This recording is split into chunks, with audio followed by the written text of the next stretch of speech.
P is arrived of size 4 MB. ಹೊಸ ಪ್ರೋಸೆಸ್ಸಿನ size ಎಷ್ಟಿದೆ? 4 MB ಇದೆ. ಈ ಪ್ರೋಸೆಸ್ ನ ಅಲೋಕೇಟ್ ಮಾಡಕ್ ಸಾಧ್ಯನಾ? ನೋಡಿ, ಪ್ರತಿ ಬ್ಲಾಕ್ ಅಲ್ಲೂ 1 MB ಇದೆ. ಪ್ರೋಸೆಸ್ಸಿನ ಸೈಜ್ 4 MB ಇದೆ. ಪ್ರೋಸೆಸ್ ನ ಅಲೋಕೇಟ್ ಮಾಡಬಹುದಾ students? Are you there?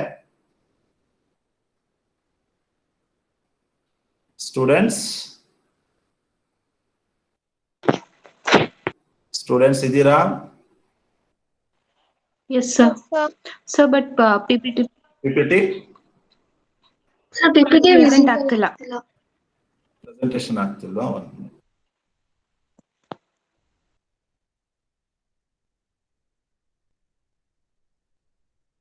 Okay, now it is visible. Is it now visible? Yes, sir. Yes, sir. Yes, sir. Okay. Now, after fragmentation, two types of fragmentation we have. First one is external fragmentation. Second one is internal fragmentation. First one will discuss external fragmentation. External fragmentation. Now let us see what actually external. We'll take one example. There is a memory, main memory. Main memory can be divided into 4 blocks. ಕಾಣ್ತಿದ್ಯಾ? Main ಮೆಮೊರಿನ 4 ಬ್ಲಾಕ್ಗಳ divide ಮಾಡಿದೀನಿ. ಪ್ರತಿ ಬ್ಲಾಕಿನ size ಎಷ್ಟಿದೆ? 1 MB ಇದೆ ಅಲ್ವಾ? Each block will have size 1 MB. Suppose a new process is arrived of size 4 MB. ಹೊಸ process ಬರ್ತಾ ಇದೆ, ಅದರ ಸೈಜ್ ಎಷ್ಟಿದೆ? 4 MB ಇದೆ. ಈಗ ನನಗೆ ನೀವು ಹೇಳಿ, ಆ ಪ್ರೋಸೆಸ್ ನ ಮೆಮೊರಿಗೆ ಅಲೋಕೇಟ್ ಮಾಡ್ಬೋದಾ? ಹೊಸ ಪ್ರೋಸೆಸ್ P ಇದೆ ಅಲ್ಲ, ಅದ್ರ ಸೈಜ್ 4 MB ಇದೆ. ಆ ಪ್ರೋಸೆಸ್ ನ ಮೆಮೊರಿಗೆ ಅಲೋಕೇಟ್ ಮಾಡ್ಬೋದಾ? Are you there? ಯಾರು ಹೇಳ್ತೀರಾ? ಸಾಧ್ಯ ಇಲ್ಲ ಅಲ್ವಾ? ಪ್ರೋಸೆಸ್ ನ ಮೆಮೊರಿಗೆ ಅಲೋಕೇಟ್ ಮಾಡಕ್ ಸಾಧ್ಯ ಇಲ್ಲ. ಯಾಕೆಂದ್ರೆ ಪ್ರೋಸೆಸ್ ನ ಸೈಜ್ ಜಾಸ್ತಿ ಇದೆ ಅಲ್ವಾ? 4 MB ಇದೆ. ಮೆಮೊರಿ ಎಷ್ಟಿದೆ? 1 MB ಇದೆ. ಸಾಧ್ಯ ಇಲ್ಲ ಅಲ್ವಾ? ಅದೇ ತರ ಸಪೋಸ್ ಎಲ್ಲಾ 1 MB ಕೂಡ್ಸಿದ್ರೆ, ಟೋಟಲ್ ಮೆಮೊರಿ ಸ್ಪೇಸ್ ತಗೊಂಡ್ರೆ ಅಲೋಕೇಟ್ ಮಾಡ್ಬೋದಲ್ವಾ? ಟೋಟಲ್ ಮೆಮೊರಿ ಸ್ಪೇಸ್ ತಗೊಂಡ್ರೆ 1 MB plus 1 MB plus 1 MB plus 1 MB 4 MB ಆಯ್ತಲ್ವಾ? ಎಲ್ಲದನ್ನು ಸೇರಿಸಿದ್ರೆ ಅಲೋಕೇಟ್ ಮಾಡ್ಬೋದು. ಬಟ್ ಎಲ್ಲದೂ ಸೇರಿಸೋದಕ್ಕೆ ಕಂಟಿನ್ಯೂಸ್ ಇಲ್ಲ ಅಲ್ವಾ? ನಾನ್ ಕಂಟಿನ್ಯೂಸ್ ಇದೆ. Memory is not continuous. Memory can be divided into 4 blocks so that the process cannot be allocated to the memory. That memory block is unused. That memory block is unused. That type of problem is called as external fragmentation. Right? ಪ್ರತಿ ಬ್ಲಾಕಿನ size 1 MB ಇದೆ. ಹೊಸ process ಬರ್ತಾ ಇದೆ, ಅದ್ರ size ಎಷ್ಟಿದೆ? 4 MB ಇದೆ. Allocate ಮಾಡಕ್ ಸಾಧ್ಯ ಇಲ್ಲ. ಬಟ್ ಟೋಟಲ್ ಮೆಮೊರಿ ತಗೊಂಡ್ರೆ, ಟೋಟಲ್ ಮೆಮೊರಿ ಸ್ಪೇಸ್ ತಗೊಂಡ್ರೆ 1 MB plus 1 MB plus 1 MB plus 1 MB 4 MB ಆಯ್ತಲ್ವಾ? ಈಗ ನೀವು ಅಲೋಕೇಟ್ ಮಾಡ್ಬೋದು. ಬಟ್ ಎಲ್ಲದನ್ನು ಸೇರಿಸೋದಕ್ಕೆ ಕಂಟಿನ್ಯೂಸ್ ಆಗಿಲ್ಲ, ನಾಟ್ ಕಂಟಿನ್ಯೂಸ್ ಅಲ್ವಾ? ನೋಡಿ, ಡಿವೈಡ್ ಆಗಿದೆ ಅಲ್ಲ memory, it is not continuous. That's what this is called as external fragmentation. Definition ನೋಡಿ, total memory space. Total memory space ಅಂದ್ರೆ ಏನು? ಎಷ್ಟಾಯ್ತು? 1 MB 1 MB 1 MB ಆಡ್ ಮಾಡಿ 4 MB ಆಯ್ತಲ್ವಾ? Total memory space satisfy the request of the process. ಎಲ್ಲಾ total space ತಗೊಂಡ್ರೆ ನಿಮ್ಮ process ನ ಸ್ಯಾಟಿಸ್ಫೈ ಮಾಡಬಹುದು, ಅಂದ್ರೆ ಅಲೋಕೇಟ್ ಮಾಡಬಹುದು. But it is not continuous. Memory is not continuous ಅಲ್ವಾ? ಡಿವೈಡ್ ಆಗಿದೆ ಮೆಮೊರಿ. ಕಂಟಿನ್ಯೂಸ್ ಆಗಿದ್ರೆ 4 MB ಕೊಟ್ಬಿಡ್ಬೋದಿತ್ತು. But it is not continuous. That space cannot be used. 1 MB 1 MB 1 MB that is cannot be used. Free space is unused. ನೋಡಿ, ಕೆಳಗಡೆ ಬರೆದಿದ್ದೀನಿ, free space is unused. That is called external fragmentation. ಇಷ್ಟ ಇದ್ರಲ್ಲಿ ಏನು ಇಲ್ಲ. Total memory space ತಗೊಂಡ್ರೆ allocate ಮಾಡ್ಬೋದು. First step, total memory space ತಗೊಂಡ್ರೆ ಅಲೋಕೇಟ್ ಮಾಡ್ಬೋದು. ಬಟ್ ಕಂಟಿನ್ಯೂಸ್ ಇಲ್ಲ. ಅಲ್ಲಿ ಕಂಟಿನ್ಯೂಸ್ ಆಗಿ ಇದ್ಬಿಟ್ಟಿದ್ರೆ 4 MB ಕೊಟ್ಬಿಡ್ಬೋದಿತ್ತು. ಬಟ್ ಕಂಟಿನ್ಯೂಸ್ ಇಲ್ಲದೆ ಇರೋದ್ರಿಂದ ಆ ಸ್ಪೇಸ್ ಹಾಗೆ ಉಳ್ಕೊಳ್ಳುತ್ತೆ. ಈ ತರ ಪ್ರಾಬ್ಲಮ್ ನಾವೇನಂತ ಕರಿತೀವಿ? ಎಕ್ಸ್ಟರ್ನಲ್ ಫ್ರಾಗ್ಮೆಂಟೇಶನ್ ಅಂತ ಕರಿತೀವಿ. ರೈಟ್? ಬರ್ಕೋತೀರಾ? ಎಕ್ಸಾಂಪಲ್ ಬರ್ಕೊಳ್ಳಿ. This example V cannot C in the text book. Total memory space is satisfy a request of process. Total memory ತಗೊಂಡ್ರೆ ಪ್ರೋಸೆಸ್ ನ ಸ್ಯಾಟಿಸ್ಫೈ ಮಾಡುತ್ತೆ. 4 MB ಇದೆಯಲ್ಲ, ಟೋಟಲ್ ಆಡ್ ಮಾಡಿದ್ರೆ ಪ್ರೋಸೆಸ್ ಸಹ 4 MB ಇದೆ, but it is not continuous ಆಗಿಲ್ಲ, divide ಆಗಿದೆ ನೋಡಿ ಮೆಮೊರಿ. ಆ ಸ್ಪೇಸ್ಗಳು ಯೂಸೇ ಆಗಲ್ಲ. That is called this type of problem is called external fragmentation. ಬರ್ಕೊಳ್ಳಿ. This is very important for your competitive exams. External fragmentation. Total memory ತಗೊಂಡ್ರೆ ಸ್ಯಾಟಿಸ್ಫೈ ಮಾಡಬಹುದು, ಆದ್ರೆ ಕಂಟಿನ್ಯೂಸ್ ಆಗಿಲ್ಲ. ಡಿವೈಡ್ ಆಗ್ಬಿಟ್ಟಿದೆ 1 MB. ಟೋಟಲ್ ಮೆಮೊರಿ ಸ್ಪೇಸ್ ತಗೊಂಡ್ರೆ ಎಷ್ಟಾಗುತ್ತೆ? 4 MB ಆಗುತ್ತೆ. Process size ಸಹ 4 MB ಇದೆ, ಅಲೋಕೇಟ್ ಮಾಡಬಹುದು. This is called external fragmentation. Make A note. ಆ 1 MB ಉಳ್ಕೊಂಡಿದೆಯಲ್ಲ, ಅದು ಹಾಗೆ ಉಳ್ಕೊಂಡ್ಬಿಡುತ್ತೆ. ಅದಕ್ಕೆ ನಾವು ಫ್ರಾಗ್ಮೆಂಟೇಶನ್ ಅಂತ ಇಲ್ಲಿ ಹೇಳೋದು.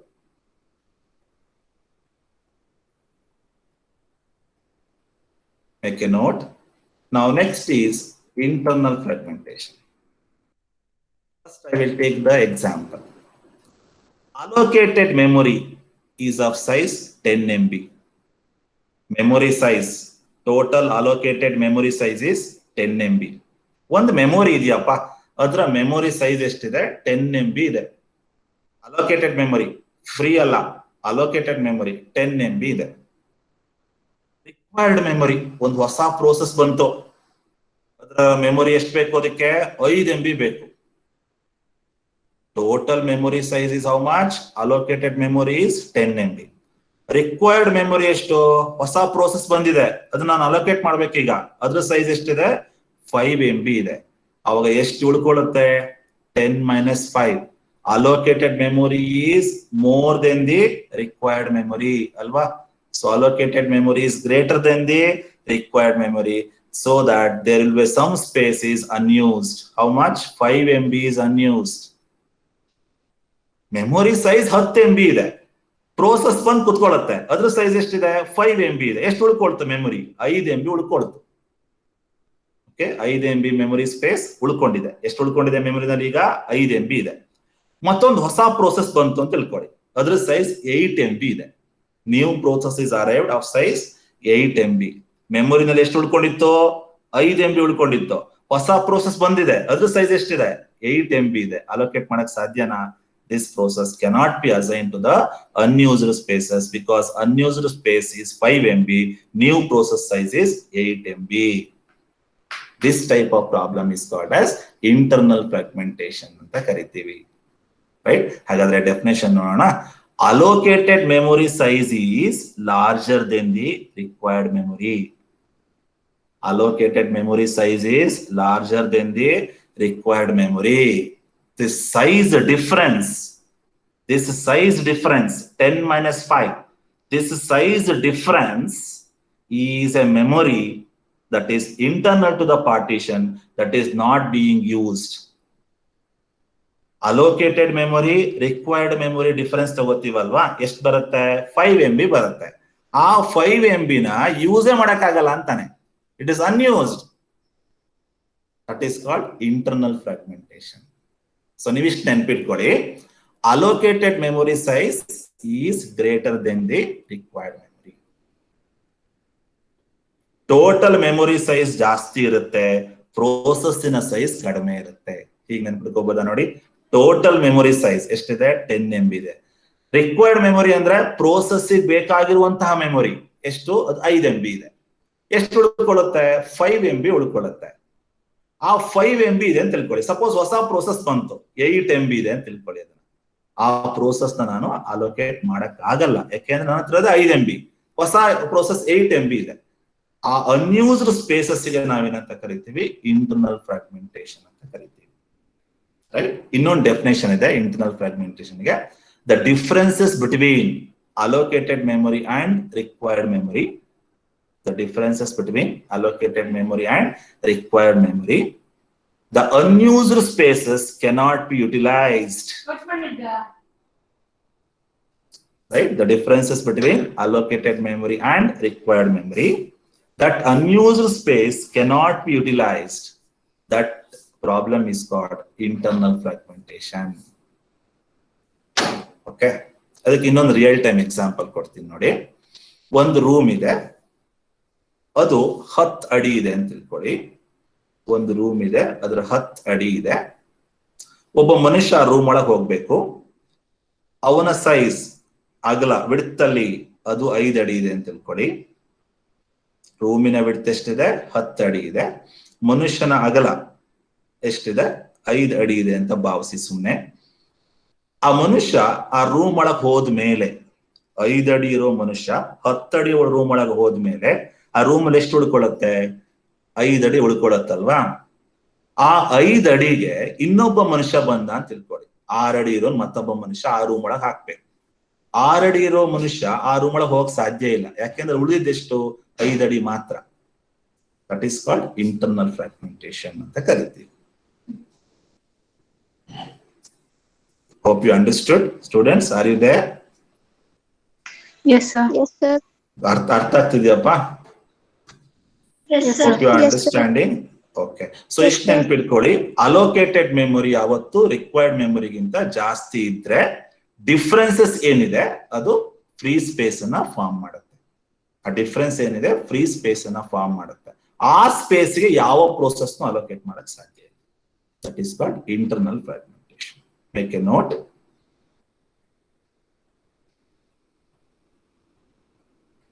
Allocated memory may be slightly larger than required memory. The size difference creates unused space. The size difference creates unused space that cannot be allocated to the new process.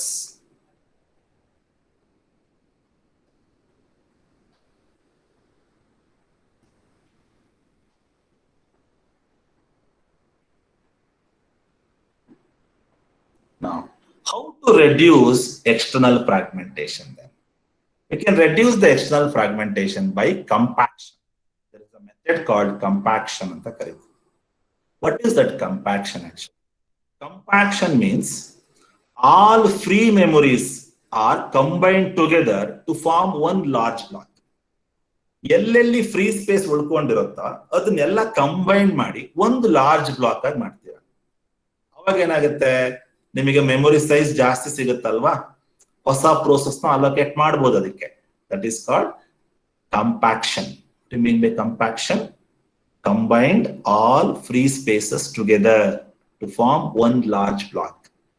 Memory ನೋಡ್ತೀನಿ ನಾನು, ಎಲ್ಲೆಲ್ಲಿ free space ಇದೆಯೋ ಅದನ್ನೆಲ್ಲ combine ಮಾಡಿ ಒಂದು ಮೆಮೊರಿಯಾಗಿ ಮಾಡ್ತೀನಿ, ಒಂದು ದೊಡ್ಡ ಬ್ಲಾಕ್ ಆಗಿ ಮಾಡ್ತೀನಿ.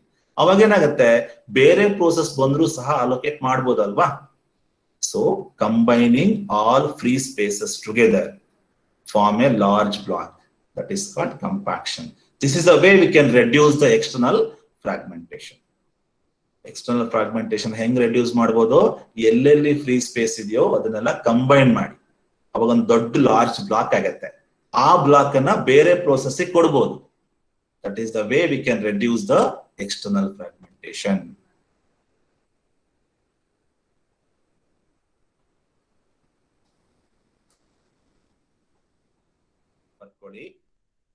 How to reduce the external fragmentation? By compaction. Compaction is the one method.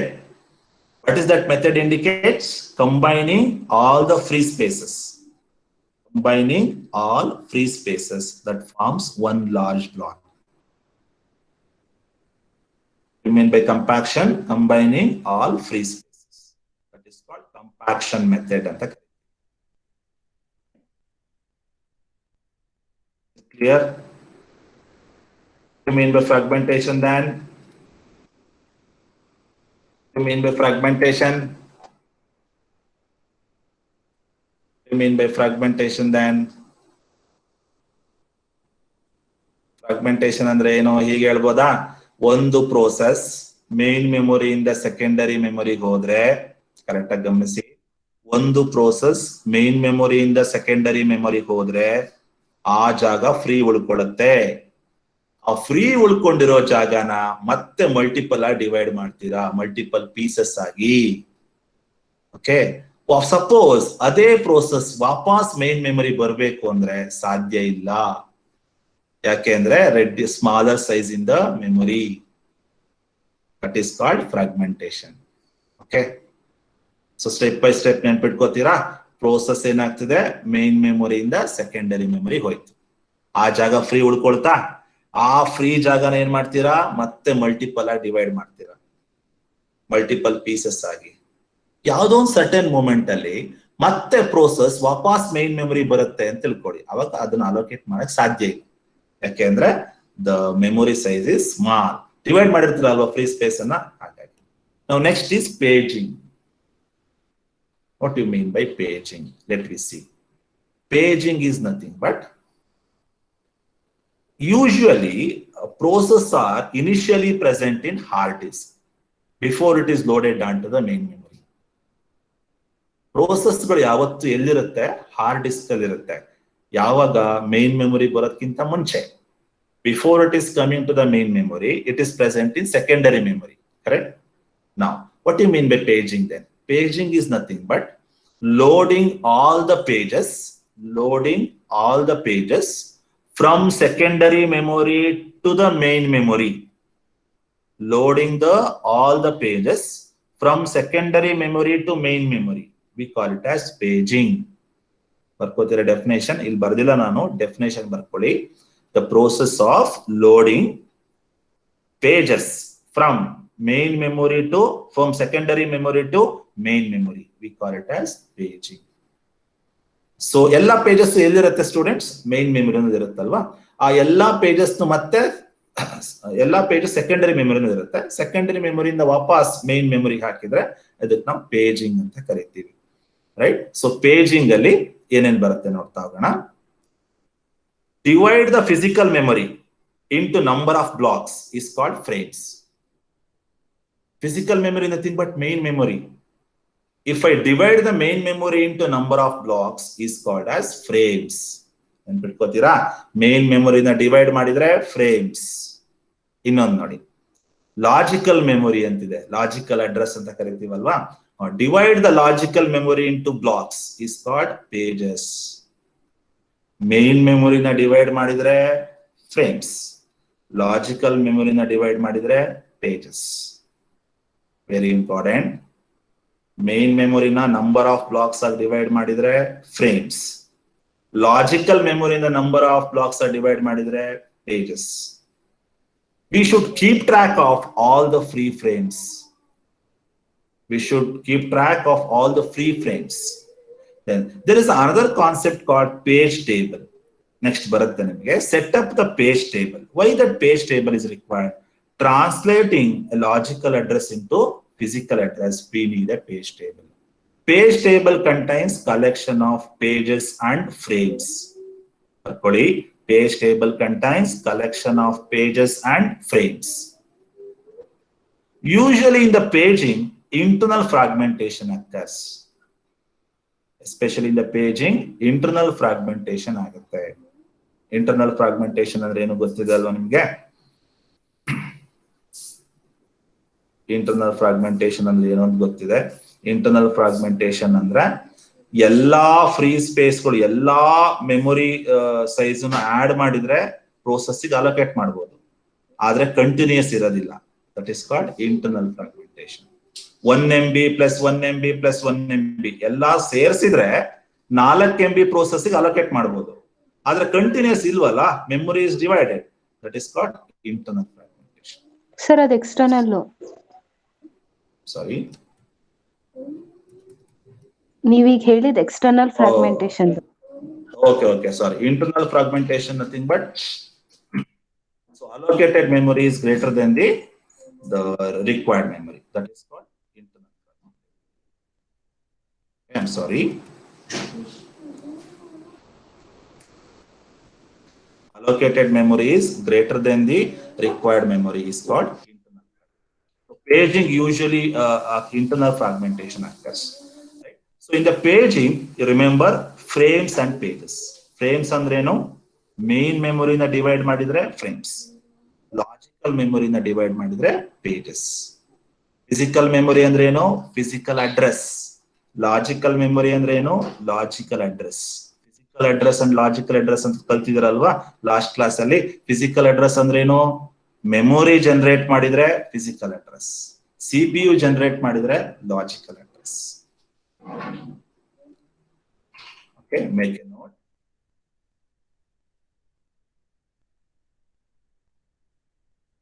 Make a note of paging. ಈಗ ನನಗೆ ಹೇಳ್ತೀರಾ ಮೇನ್ ಮೆಮೊರಿ ಡಿವೈಡ್ ಮಾಡೋದು ಏನ್ ಸಿಗುತ್ತೆ? ಮೇನ್ ಮೆಮೊರಿ ಫಿಸಿಕಲ್ ಮೆಮೊರಿನ ಡಿವೈಡ್ ಮಾಡಿದ್ರೆ ಫ್ರೇಮ್ಸ್. ಲಾಜಿಕಲ್ ಮೆಮೊರಿನ ಡಿವೈಡ್ ಮಾಡಿದ್ರೆ pages. What do you mean by paging? Paging is nothing but process of loading the pages from secondary memory to main memory. Process of loading the pages from main memory to secondary memory. We call it as paging. What do you mean by page table?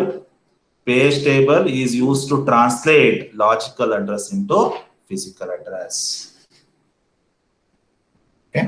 Now, what the page table contains two things. One is number of pages and frames. ಬರ್ಕೊಳ್ಳಿ, page table ಅಂತ ಬರ್ಕೊಳ್ಳಿ. ಅದರೊಳಗೆ ಏನಿರುತ್ತೆ? Frames ಮತ್ತೆ pages ಇರುತ್ತೆ. Page table is a data structure which contains the number of pages and frames. Okay. Now, next you take a question. Very, very important. Explain address translation scheme. Take a question. Explain address translation scheme. Explain address translation scheme in paging. Explain address translation scheme in paging with a need diagram. ಸುಮಾರು ಸಲ ಕೇಳಿದಾನೆ. 2017 ಒಂದ್ಸಲಿ ಕೇಳಿದಾನೆ. 2016 old scheme. Explain address translation scheme in paging. Okay. Now, what is that address translation scheme? The main agenda is we need to translate from the physical logical address into physical address. We need to translate from a logical address into physical address. That is called address translation scheme. We are translating the address, right, from logical address into physical address. ನನ್ನ agenda ಇಷ್ಟೇ, logical address ಅನ್ನ physical address convert ಮಾಡಬೇಕು using paging. That is a concept. Address translation ಅಂದ್ರೆ ಅರ್ಥ ಅದೇ, logical ಇಂದ physically ಯಾವ ರೀತಿ ಕನ್ವರ್ಟ್ ಮಾಡಬೇಕು ಅಂತ. Okay, now address is generated by CPU is divided into two parts. Address generated by CPU. ಈಗ ನನಗೆ ನೀವೇ ಹೇಳಬೇಕು, ಅಡ್ರೆಸ್ ಜನರೇಟೆಡ್ ಬೈ CPU ಅಂದ್ರೆ ಯಾವ ಅಡ್ರೆಸ್? ಅದು logical address, physical address? Address generated by CPU. Okay, logical ಅಲ್ವಾ? So logical address ನ ಎರಡು ಪಾರ್ಟ್ ಡಿವೈಡ್ ಮಾಡ್ತಿದ್ರ, ಪೇಜ್ ನಂಬರ್ ಮತ್ತೆ ಪೇಜ್ ಆಫ್ಸೆಟ್ ಅಂತ. ನಾವು ಪೇಜ್ ನಂಬರ್ ಅಂದ್ರೆ ಏನು? Page number is used as an index into a page table. That's like a index. Index ಅಂದ್ರೆ ಪೇಜ್ ನಂಬರ್ ಎಲ್ಲಿದೆ ಅಂತ ಹುಡುಕ್ಬೇಕು. ಪೇಜ್ ನಂಬರ್ ಹಿಡ್ಕೊಂಡು ಆ ಪೇಜ್ ಎಲ್ಲಿದೆ ಅಂತ ಹುಡುಕ್ಬೋದು. Using page number, we can easily track the pages present in the main memory. Right? It is used as an index into the page table, which contains base address of each page. It contains the base address. What is the base address then? Starting physical address, we call it as base address. ನಿಮಗೆ next ಗೊತ್ತಾಗುತ್ತೆ detail ಆಗಿ base address ಅಂದ್ರೆ ಏನು ಅಂತ. ನೀವು ಇಷ್ಟು ನೆನಪಿಟ್ಕೊಳ್ಳಿ, page number is used as an index. That index is helpful for me to identify the pages in the main memory. It also contains base address. Now another one is page offset. It is also called as instruction offset antanu kariತೀವಿ. Page offset is indicated by D, small d. It is also called as instruction offset. Page number nothing but pages. Page number is nothing but it indicates pages. Page offset indicates instruction present in the page. Observe my sentence carefully. Page offset indicates nothing but the instruction present in the page. We call it as page offset. Okay, page ಒಳಗಡೆ ಇರುವಂತಹ instruction ನಾವೇನಂತ ಕರಿತೀವಿ? Page offset ಅಂತ ಕರಿತೀವಿ. That always defines physical memory address. Remember, your page offset always defines the physical memory address that is sent to the main memory or memory unit. And one more thing, the page offset is always combined with base address. Page offset is combined with base address. Thereby, it defines the physical memory. Okay, so page number andreno, page number ಸಹಾಯದಿಂದ ನೀವು page ನ ಹುಡುಕಬಹುದು. It is an index into the page table. Page offset andreno, page ಒಳಗಡೆ ಬರುವಂತಹ instruction, that is called instruction offset ಅಂತ ಕರಿತೀವಿ. So page offset always combined with base address. Base address nothing but starting physical address. So combined with base address to define the physical memory address. So page offset and ನೆನಪಿಟ್ಕೊಳ್ಳಿ, it always defines physical memory. It always defines physical memory. Page number used as a index into the page table. Make a note.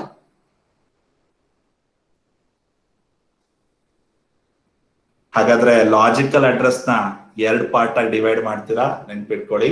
Logical address is divided into two parts, page number, page offset.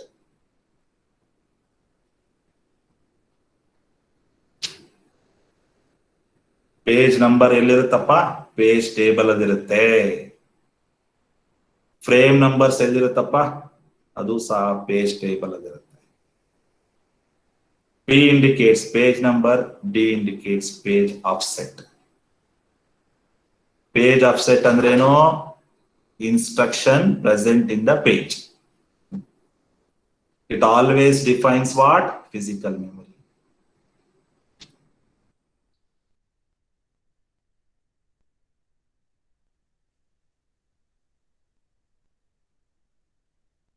Make a note.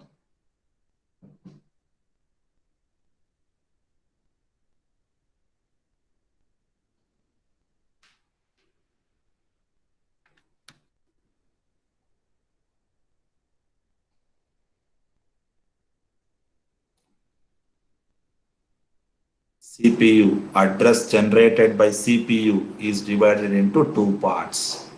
Logical address anta barkoli. Logical address is divided into page number and page offset. Now this is a general diagram of address translation scheme.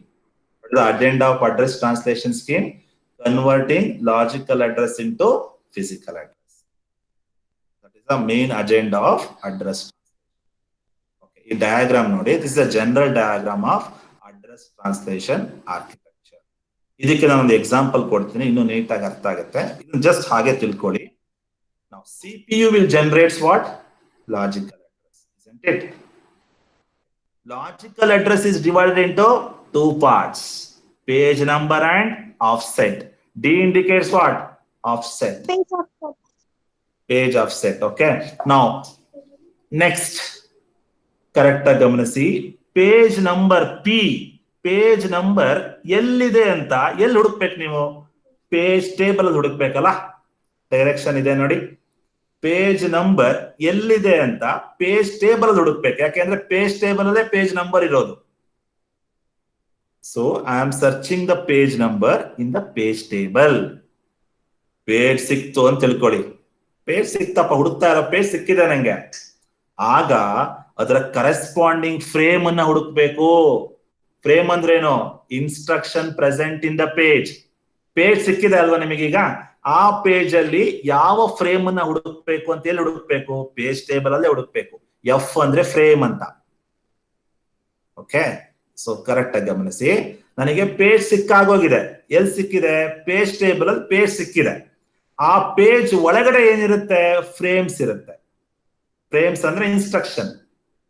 Okay, ಆ frames next ಏನ್ ಮಾಡಬೇಕು? Physical address ಜೊತೆ combine ಮಾಡಬೇಕು. Physical address ಗೆ assign ಮಾಡ್ಬೇಕು ಅದನ್ನ, frames ಅನ್ನ. ನೋಡಿ ಡೈರೆಕ್ಷನ್ ನೋಡಿ, ಪೇಜ್ ಟೇಬಲ್ ಇಂದ ಫ್ರೇಮ್ಸ್ ಗೆ ಹೋಗಿದೆ ಅಲ್ವಾ? F.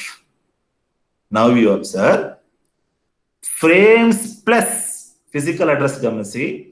Frames plus the offset, frames plus the instructional offset, it combines together to form a physical address. F plus D forms physical address. That will be sent it to the main memory, right? I will repeat. First step 1 ಬರ್ಕೊಳ್ಳಿ, ನೀಟಾಗಿ ಅರ್ಥ ಆಗುತ್ತೆ. ನಾನು ಇಲ್ಲಿ explanation ಬರ್ಸಿಲ್ಲ, ಬರ್ಕೊಳ್ಳಿ ಬೇಕಾದ್ರೆ. Step 1, CPU generates logical address. ಬರ್ಕೊಂಡ್ರಾ? CPU generates what? Logical address. First step, CPU generates the logical address. Next step, step 2, logical address contains page number and offset, P and D. Logical address contains page number and instructional offset, P and D. Second step over. Logical address ಅಲ್ಲಿ P ಮತ್ತೆ D ಇರುತ್ತೆ. Okay. Step number 3. Searching the page number in the page table. Step number 3. Searching the page number in the page table. Page table ಅಲ್ಲಿ page number ಇದೆಯಾ ಅಂತ ಹುಡುಕ್ತೀನಿ. That is third step. Searching the page in the page table. Third step ಆಯ್ತಾ? Now fourth step. Searching the frames. Next is searching the frames in the page number. Searching the frames in the page number. Searching the frames in the page number. Searching the frames in the page number. That will be given to the physical address. That will be given to the physical address. ಈಗ physical address ಗೆ ಬನ್ನಿ. Last step. The frames plus offset, F and D, frames plus offset generates physical address. Frames plus offset generates the physical address. That will be given to the main memory. ಈಗ ಗಮನಿಸಿ, ಆ D ನೋಡಿ, D ಇಂದ D ಗೆ direct connection ಇದೆ ಅಲ್ವಾ? Logical address D ಇಂದ physical address D ಗೆ ಡೈರೆಕ್ಟ್ ಕನೆಕ್ಷನ್ ಇದೆ ಅಲ್ವಾ? ಅದನ್ನ ಗಮನಿಸಿ. ಯಾಕೆ ಹಾಗೆ ಮಾಡ್ಬೇಕು ಅದನ್ನ? ಲಾಜಿಕಲ್ ಅಡ್ರೆಸ್ ಅಲ್ಲಿರೋ ಆಫ್ಸೆಟ್ ಡಿ ಏನನ್ನ ಡಿಫೈನ್ ಮಾಡುತ್ತೆ? ಫಿಸಿಕಲ್ ಅಡ್ರೆಸ್ ನ ಡಿಫೈನ್ ಮಾಡುತ್ತಲ್ವಾ? ನೋಡಿ ಡೆಫಿನೇಷನ್ ನೋಡಿ. Page offset defines the physical memory address. ಅಂದ್ರೆ ಡಿ ಇಂದ ಮತ್ತೆ ಡಿ ಗೆ ಲಾಜಿಕಲ್ ಅಡ್ರೆಸ್ ಆಫ್ ಡಿ ಇಂದ ಫಿಸಿಕಲ್ ಅಡ್ರೆಸ್ ಆಫ್ ಡಿ ಆಗಿ ಕನ್ವರ್ಟ್ ಆಗುತ್ತೆ. Logical address of D will be converted into physical address of D. That means the offset is defining the physical address. The offset is defining the physical address. D andre offset. Diagram ಬರ್ಕೊಳ್ಳಿ. ಇಲ್ಲಿ ಇಷ್ಟೇ agenda. Logical address ಇಂದ physical address convert ಮಾಡಬೇಕು. That is called address translation ಅಂತ ಕರಿತೀವಿ. Make a note of this. I'll give one example so that I can easily understand.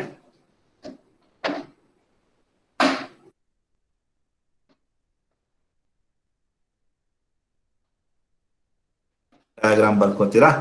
Okay. Now we'll take one example. This is handwritten image.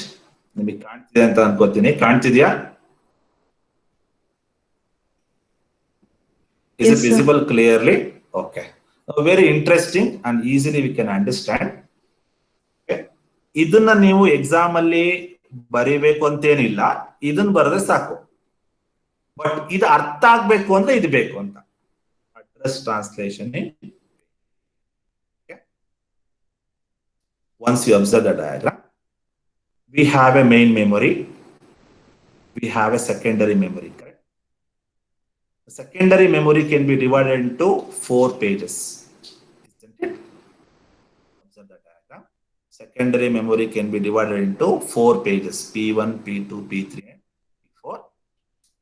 Secondary memory ಎಷ್ಟಿದೆ? 4 pages ಇದೆ. Each page contains 5 instructions. I'll repeat. Each page contains 5 instructions: 1 to 5, 6 to 10, 11 to 15, 16 to 20. ಪ್ರತಿ page ಅಲ್ಲಿ ಎಷ್ಟು instruction ಇದೆ? 5 ಇನ್ಸ್ಟ್ರಕ್ಷನ್ಗಳಿದೆ. P1 ನಲ್ಲಿ 5 ಇದೆ, P2 ನಲ್ಲಿ 5 ಇದೆ, P3 ನಲ್ಲಿ 5 ಇದೆ, P4 ಅಲ್ಲಿ 5 ಇದೆ. ನೋಡಿ, P1 ನಲ್ಲಿ 1 to 5 ಇದೆ ಅಲ್ವಾ? ಓಕೆ. P2 ನಲ್ಲಿ 6 to 10 ಇದೆ ಅಲ್ವಾ? ಸೆಕೆಂಡರಿ ಮೆಮೊರಿ ನೋಡಿ. P3 ನಲ್ಲಿ 11 to 15 ಇದೆ, P4 ಅಲ್ಲಿ 16 to 20 ಇದೆ. ಪ್ರತಿ ಪೇಜ್ ಅಲ್ಲೂ 5 ಇನ್ಸ್ಟ್ರಕ್ಷನ್ಗಳಿದಾವೆ ಅಲ್ವಾ? ಸೆಕೆಂಡರಿ ಮೆಮೊರಿನಲ್ಲಿ. ಓಕೆ, ಪೇಜಿಂಗ್ ಅಂದ್ರೆ ಏನು? ಸೆಕೆಂಡರಿ ಮೆಮೊರಿಯಲ್ಲಿರುವಂತಹ ಪೇಜಸ್ ನ ಎಲ್ಲಿಗೆ ಹಾಕ್ಬೇಕು? ಮೇನ್ ಮೆಮೊರಿಗೆ ಹಾಕ್ಬೇಕು. ಅದೇ ಪೇಜಿಂಗ್ ಅಲ್ವಾ? ಓಕೆ, ನಾನೀಗ ಏನ್ ಮಾಡ್ತೀನಿ, ಸೆಕೆಂಡರಿ ಮೆಮೊರಿ ಇರೋ ಎಲ್ಲಾ ಪೇಜಸ್ ಎಲ್ಲಿಗೆ ಹಾಕ್ತೀನಿ? ಮೇನ್ ಮೆಮೊರಿ ಹಾಕಿದೆ. ಬಟ್ ಆರ್ಡರ್ ಅಲ್ಲಿ ಹಾಕಿಲ್ಲ ನಾನು, ಬೇರೆ ಬೇರೆ ಕಡೆ ಇದೆ. P1 ಕೆಳಗಡೆ ಇದೆ ನೋಡಿ, P1 ಕೆಳಗಡೆ ಬರುತ್ತೆ ಮೇನ್ ಮೆಮೊರಿನಲ್ಲಿ. ಆ P1 ಎಲ್ಲಿ ಸ್ಟೋರ್ ಆಗಿದೆಯಪ್ಪ? ಫ್ರೇಮ್ 4 ಅಲ್ವಾ? ಕಾಣ್ತಿದ್ಯಾ? P1 is placed at frame 4. ನೀವೆಲ್ಲರೂ ಫ್ರೇಮ್ ತಗೊಳ್ಳಿ, ನೋ ಪ್ರಾಬ್ಲಮ್. ನಾನು ಫ್ರೇಮ್ 4 ಅಂತ ತಗೊಂಡಿದ್ದೀನಿ. P1 is placed in frame 4. ಕಾಣ್ತಿದ್ಯಾ? ಮೇನ್ ಮೆಮೊರಿ ಅಬ್ಸರ್ವ್ ಮಾಡಿ. P1 is loaded on frame 4. Next P1 instruction ಎಷ್ಟಿದೆ ನೋಡಿ? 1 to 5 ಅಲ್ವಾ? 5 ಇನ್ಸ್ಟ್ರಕ್ಷನ್ ಇದೆ. ಪ್ರತಿ ಪ್ರೋಗ್ರಾಮ್ ಅಲ್ಲೂ 5 ಇನ್ಸ್ಟ್ರಕ್ಷನ್ಗಳು ಬರ್ತಾ ಇದೆ.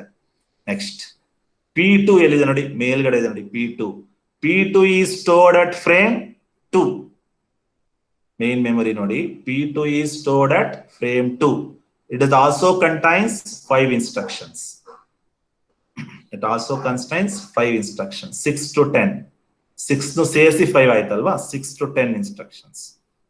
P3 ಬನ್ನಿ. P3 is stored at frame number 3. P3 is stored at frame number 3. It also contains the number of instruction is 11 to 15, 5 instructions. Next P4. P4 is loaded at frame 1. It contains the instruction from 16 to 20. ಎಲ್ಲಾ pages ಅಲ್ಲೂ 5 instruction ಇದೆ ಅಲ್ವಾ? ಗಮನಿಸಿ main memory. Next ಈಗ ಬನ್ನಿ, ಈಗ physical address, ಈಗ logical address ಬನ್ನಿ. Wait for a wait.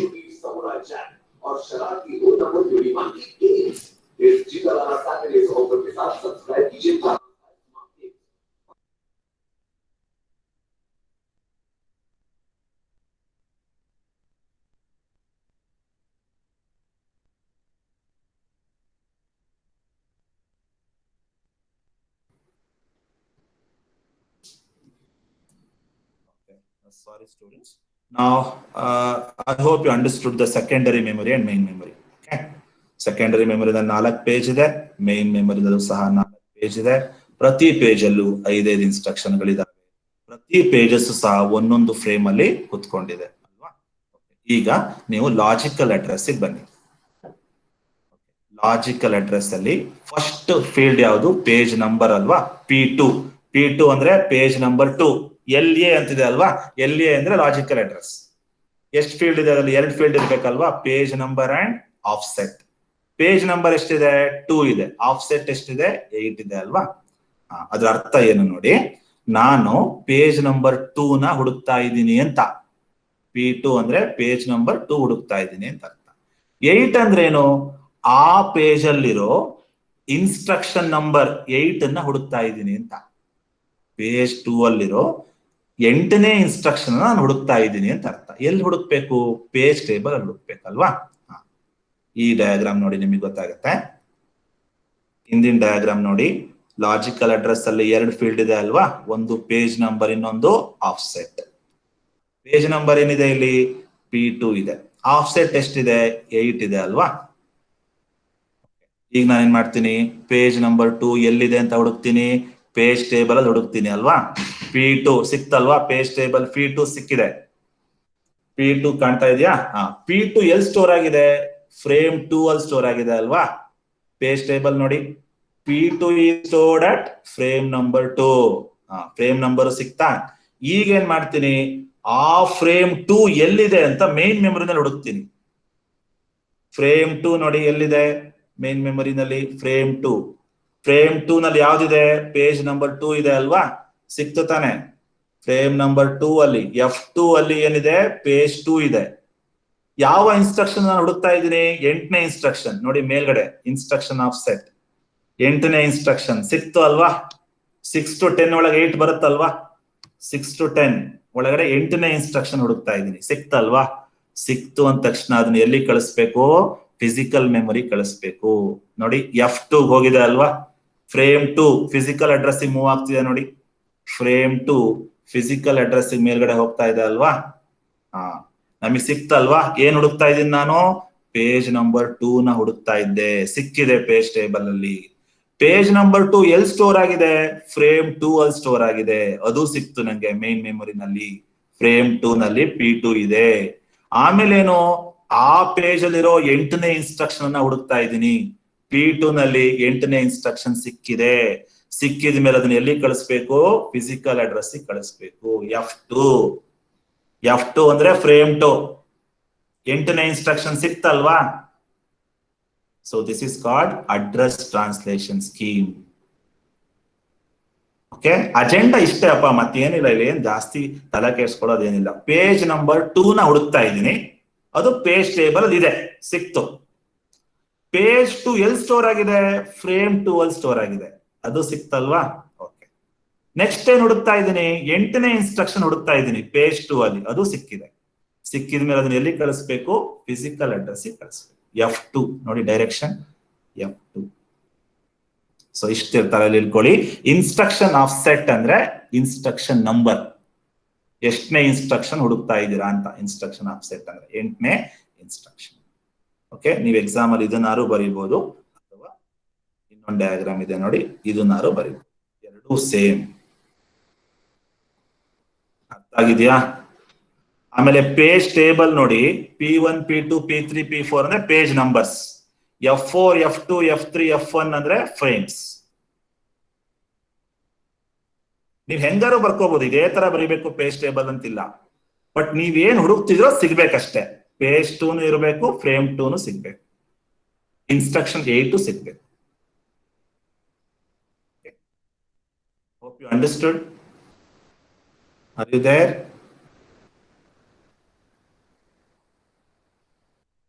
Yes, sir. ಅರ್ಥ ಆಗಿದೆಯಾ? Yes, sir. Okay. Thank you one and all for today's class. ಇದನ್ನ ಸ್ನ್ಯಾಪ್ ಶಾಟ್ ತಗೋತೀರಾ? ಇದು ನಿಮ್ಮ ನೋಟ್ಸ್ ಅಲ್ಲಿ ಇಲ್ಲ, ಇದು ಆಮೇಲೆ ನಾನು ಆಡ್ ಮಾಡಿದ್ದು, ನಿಮ್ಮ PPT ನಲ್ಲಿ ಇಲ್ಲ. ಇದು ಒಂದು ಸ್ನ್ಯಾಪ್ ಶಾಟ್ ತಗೊಳ್ಳಿ.